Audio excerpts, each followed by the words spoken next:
टोमॅटोची चटणी करताना सगळे ही चूक करतात, त्यामुळे चव खराब होते. आज मी तुम्हाला परफेक्ट चटणी दाखवणार आहे.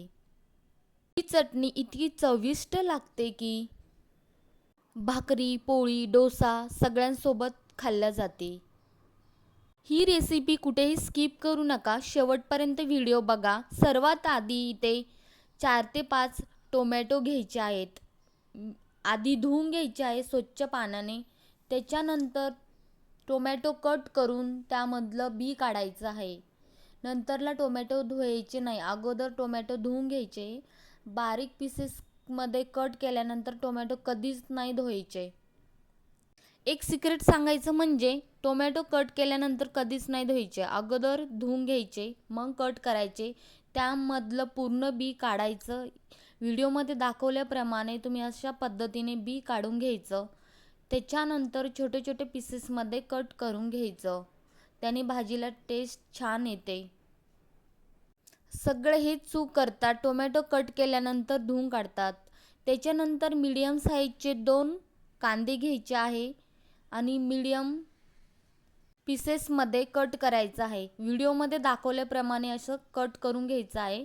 इथे टोमॅटो, कांदा दोन्हीही कट करून झाला आहे. त्याच्यानंतर कढई गरम करायला ठेवायची.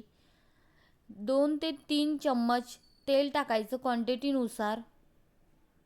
तेल छान गरम झालं की फोडणी छान बसते.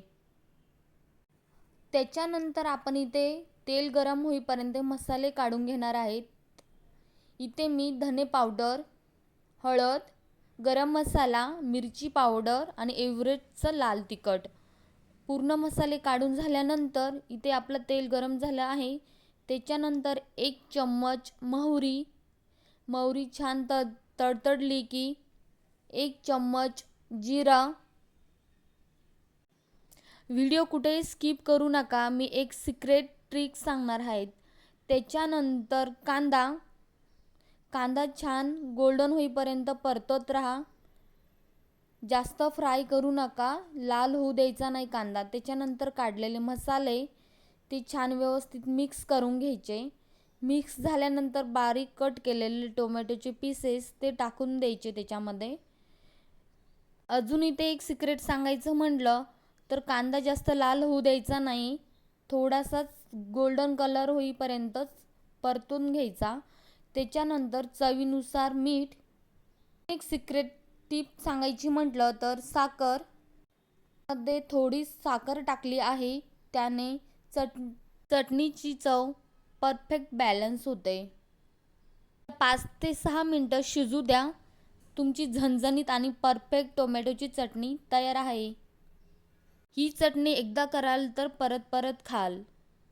अजून एक सिक्रेट ट्रिक म्हणजे इथे ठोकर शेंगदाण्याचं कूट क्वांटिटीनुसार टाकायचं. मी ते 1 ते 2 चम्मच टाकलेलं आहे. त्याला छान मिक्स करून 1 ते 2 मिनिटासाठी गॅसवर ठेवायचं आहे. अशी सोपी रेसिपी आवडली असेल तर लाईक करा, सबस्क्राईब करा आणि शेअर करा आणि कमेंट करा.